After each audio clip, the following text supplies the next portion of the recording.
let me look at some of the people who lived in Amersham and Cheshire Boys that worked on the station. Charles Harold Taylor, the station master, was a forbidding sort of person to us. I mean, we kept out of his way.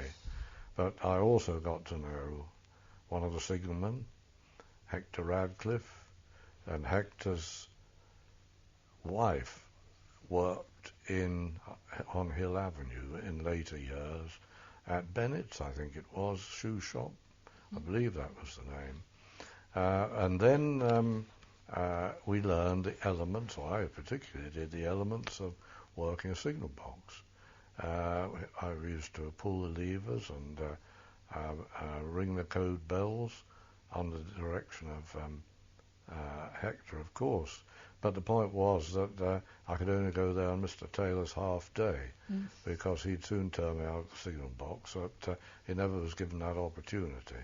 But going back to Mr. Taylor, it was quite an empire that the railway had then at Amersham. The station was called Amersham and Cheshire Boys. It had a large plaque on the up platform and on the down platform that told you this, and there was no messing about.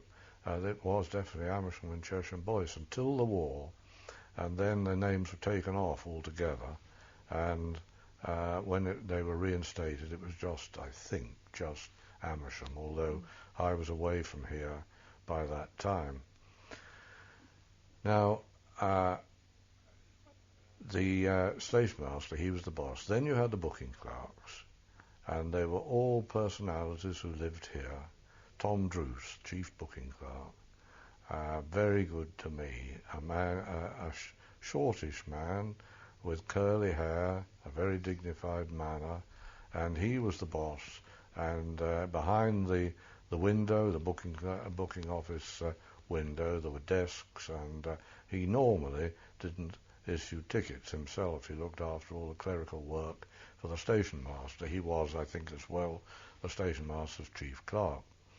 But he issued tickets with tremendous panache.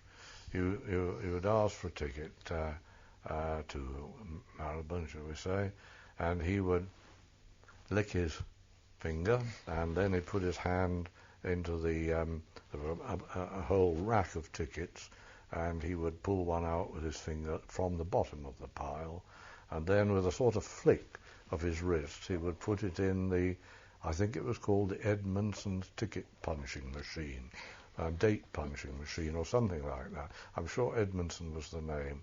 And then he would pull it out of there, dated, and put it down on the counter, and you would pay your money. And and he was always very gracious. Wasn't gracious to me particularly, but he was very gracious to more senior citizens. And but